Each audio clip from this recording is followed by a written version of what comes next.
Eh ben, je vais emboîter le pas à mes collègues pour dire encore, oui, encore un projet d'une résidence service à destination des étudiantes et des étudiants.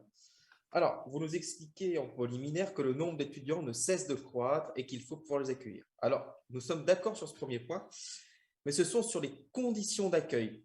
Ce sont les conditions d'accueil qui nous posent question. Alors, d'après une étude d'Épure, l'agence de l'urbanisme de la région stéphanoise, le prix en résidence-service est beaucoup plus cher que dans les résidences Crous ou que dans le privé. Nous avons l'opportunité d'avoir un stock de logements vides qui correspond à près de 40 ans de construction neuve sur le territoire stéphanois. Au lieu de diriger les étudiants vers des logements plus abordables, vous préférez créer des résidences-services qui assomment littéralement les étudiants dans leur prix pratiqué. Certes, la même étude montre que le logement dans le privé est souvent moins qualitatif que le logement résidence-service.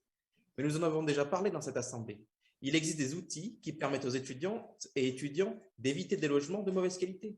Par exemple, certaines villes, en lien avec le Crous, labellisent des logements privés de bonne qualité. C'est le label Locavise. Ainsi, les nouveaux et les nouvelles étudiantes peuvent trouver des logements abordables dans le privé.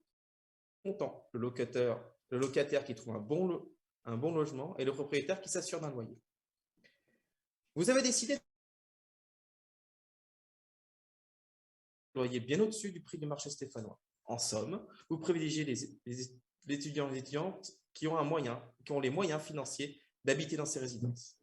Saint-Étienne a toujours été la ville qui pouvait et voulait accueillir toutes celles et ceux qui désiraient faire des études supérieures, même celles et ceux qui venaient par leur réussite, qui ne venaient pas par leur seule réussite, mais qui ne pouvaient pas se payer le luxe de résidence-service.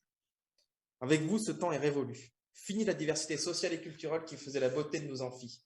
Vous préférez accueillir des étudiants mieux dotés en capital financier.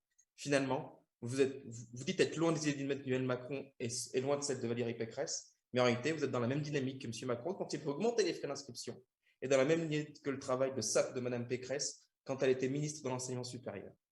Je vous remercie.